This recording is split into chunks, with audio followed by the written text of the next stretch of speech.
सर्वप्रथम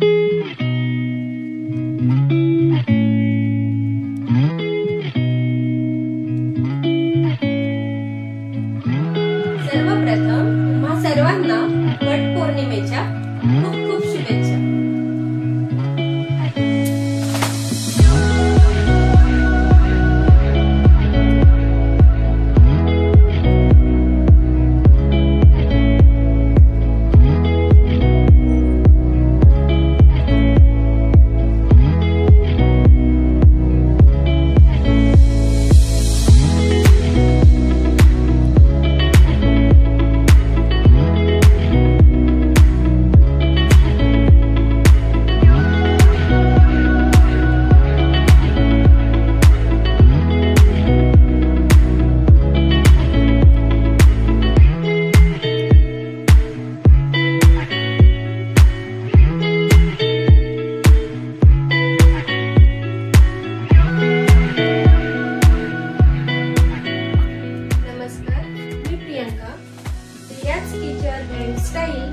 व्लॉग या चॅनल मध्ये तुमचं सर्वांचं मनापासून खूप खूप स्वागत करते।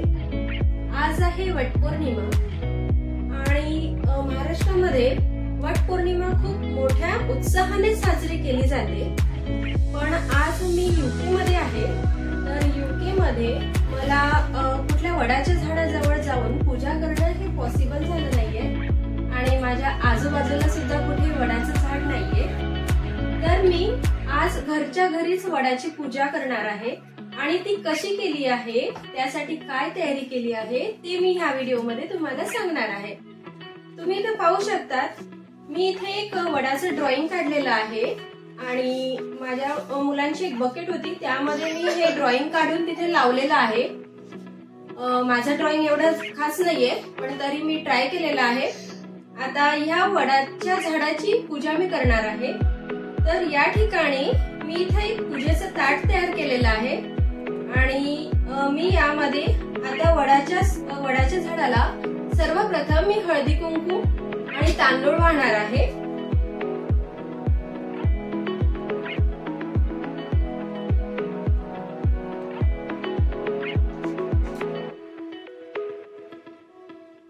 त्यानंतर आपण दिवा आणि अगरबत्ती लावून घेणार आहोत। तर दिवा अगरबत्ती लावण्यासाठी माझ्याकडे माचीस नाहीये, तर मी लायटरने दिवा लावते।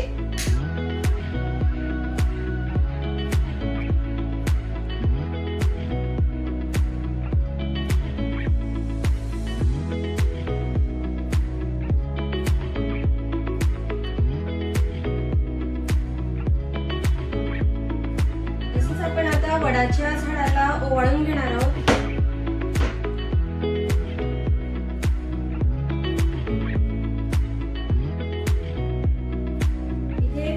घरामध्ये स्मोक डिटेक्टर असतं, त्यामुळे इथे जास्त वेळ दिवा आपण लावू शकत नाही।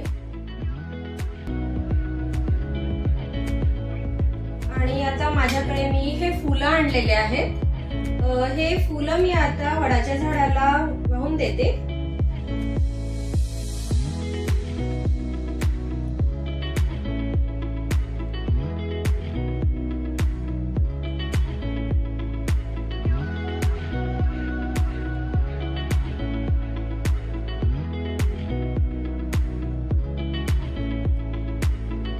सुद्धा मी वडाच्या झाडाला वाहिलेले आहे। आता मी दिवा ओवाळून घेते।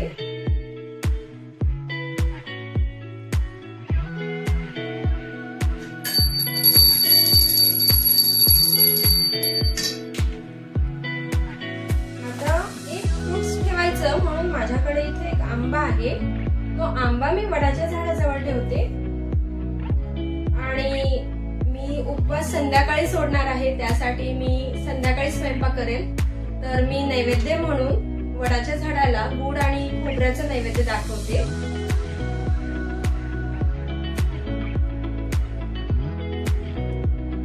आता आपण वडाच्या झाडाला धागा बांधतोय, तर मी या ठिकाणी एक सुरुवातीला गाठ मारते।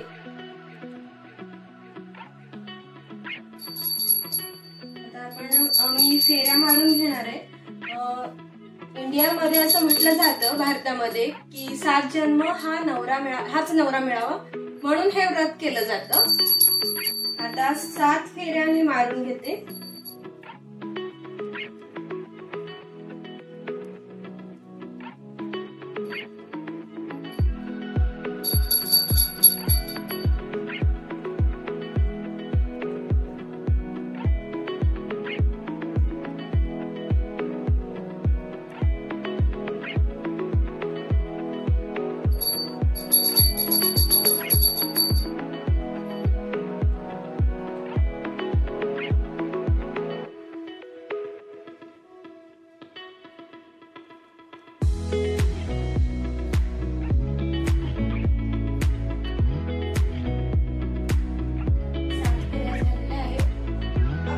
वडाच्या झाडाभोवती पाणी सुद्धा फिरवतो, पण मी इथे पाणी फिरवू शकत नाही।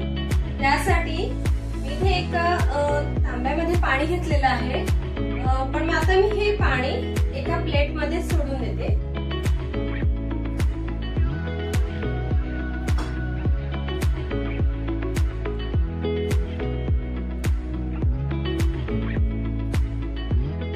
भारतामध्ये वटपौर्णिमेला खूप महत्त्व दिलं जातं आणि प्रत्येक जण अशी वडाच्या झाडाकडे जाऊन पूजा करतात।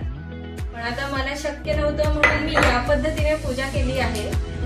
तुम्हाला आजच्या व्हिडिओचा फायदा आज होणार नाही, पण कदाचित पुढच्या वर्षी नक्की होईल। तर तुमच्याही आजूबाजूला जर वडाचं झाड नसेल आणि तुम्हाला पूजा करायची असेल तर तुम्ही या पद्धतीने पूजा नक्की करू शकतात। मनोभावे पूजा केली तरी भरपूर होतं। तर मग तुम्हाला आजची ही माझी पूजा कशी वाटली हे मला कमेंट बॉक्स मध्ये नक्की सांगा। आणि आजचा हा व्हिडिओ आवडला असेल तर लाईक करायला विसरू नका, शेअर करा आणि पुन्हा भेटूया नेक्स्ट व्हिडिओ मध्ये। तोपर्यंत बाय बाय।